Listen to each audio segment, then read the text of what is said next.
কারকলের একটা দারুণ রেসিপি আজকে তোমাদের সাথে শেয়ার করছি। প্রথমে এই কারকলগুলোকে ধুয়ে নিয়ে মাঝখান থেকে 2 ঘন্টা করে গরম জলের মধ্যে সামান্য নুন দিয়ে বসিয়ে দিলাম সেদ্ধ হতে।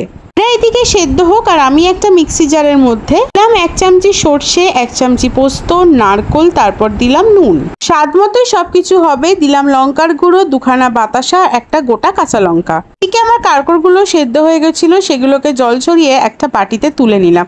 হালকা ঠান্ডা হয়ে যাওয়ার পর এই যে ভেতরের বিচিগুলো আছে এগুলোকে আমি একটা চামচি দিয়ে একটু একটু করে ছাড়িয়ে নিয়ে ওই মিক্সির জারের মধ্যে দিয়ে দিলাম। যেহেতু আমরা বাঙাল তাই এটা আমার ঠাকমার একটা বেস্ট রেসিপি ছিল। ঠাকমা যখন বেঁচে ছিল আমরা কিন্তু প্রায় এই রান্নাটা বেশ খেতাম। এবার আর কিছুই না, ভালোভাবে মিক্সিটাকে 3-4 বার ঘুরিয়ে নেওয়ার পর এরকম একটা পেস্ট বার করে নিলাম। আচ্ছা, তোমাদের কার কার ঠাকমামা দিদিমারা এইসব রান্নাগুলো করে খাওয়াতো কমেন্টসে অবশ্যই জানিও। জানি কমেন্টস করতে আমার ভিডিওতে তোমাদের ভাল লাগে না, কিন্তু তাও এটা আমার বলার স্বভাব, তাই আমি বলে ফেলি। তেলটা গরম হতেই ওই যে ব্যাটারটা ছিল সেটা পুরোটা কড়াইয়ে দিয়ে দিলাম। এবার হচ্ছে শুধু গ্যাসটাকে লো আঁচে রেখে ভালোভাবে নাড়াচাড়া করে এই ব্যাপারটাকে একদম টাইট করে ফেলা। ওইটাকে সাইডে রেখে একটা বাটির মধ্যে আমি নিলাম 2 চামচি মতো বেসন আর তার সাথে দিলাম 1 চামচি কর্নফ্লাওয়ার।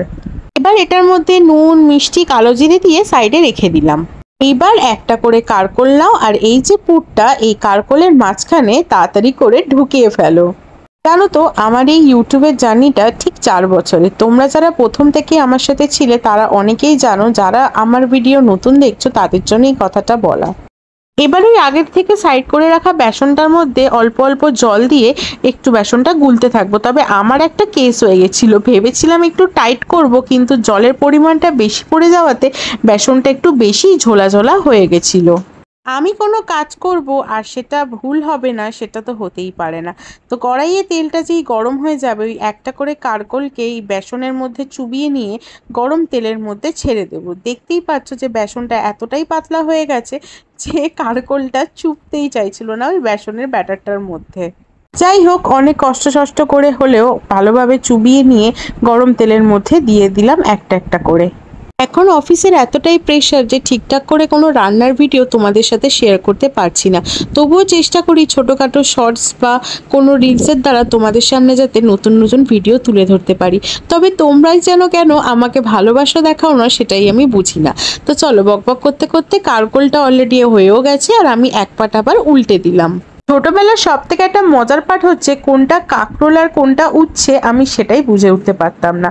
তো এখানে আমার কাঁকরোল হয়ে গেছে অলমোস্ট রেডি। তো সেগুলোকে একটু নাড়াচাড়া করে নিয়ে এবার একটা প্লেটের মধ্যে সমস্তটাকে তুলে নিচ্ছি।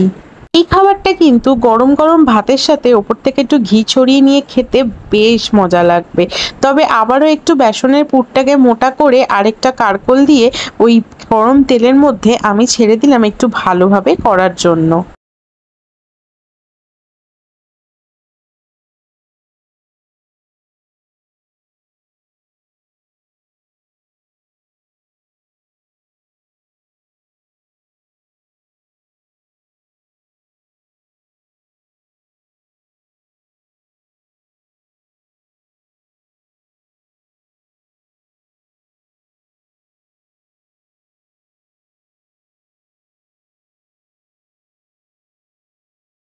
এই পুরো জিনিসটা কিন্তু অবশ্যই তোমরা গ্যাসটাকে মিডিয়াম আঁচে রেখেই করবে, তাহলে কিন্তু ভেতরের যে কারকলটা একটু কাঁচা থাকে সেটা কিন্তু প্রপার সেদ্ধ হয়ে যাবে। তোমাদের মধ্যে অনেকেই এটা জানতে খুব এক্সাইটেড যে এবছর আমাদের কাশী বৈষ্ণব দুর্গাপূজা সমিতির থিম কি। থিম তো আমি অনেকদিন আগে জানিয়ে দিয়েছি, তোমরা সেই ভিডিওটা না দেখে থাকলে চ্যানেলে গিয়ে দেখে নিতে পারো। চলো, তো এখানে আমাদের কাঁকরোল হয়ে গেছে একদম রেডি। গরম গরম প্লেটের মধ্যে সার্ভ করে নিলাম। এবার পালা গরম গরম ভাতের সাথে খেয়ে টেস্ট করে দেখা যে কতটা ভালো আমি বানাতে পেরেছি। তবে বড়াগুলো কিন্তু বেশ ক্রাঞ্চি হয়েছিল। তো গরম ভাত নিয়ে চলে আসলাম। এইবার পালা একটা একটা করে বড়া প্লেটের মধ্যে সাজিয়ে দেওয়ার। তবে এই ভিডিওটা না আমি রিলসে দেবো বলে করেছিলাম, যেটা আমার ইনস্টাগ্রামে অলরেডি আমি পোস্ট করে ফেলেছি। বিশ্বাস করো, এতদিন আমি যা যা রান্না করেছি তার মধ্যে থেকে এই রান্নাটা আমার কাছে বেস্ট।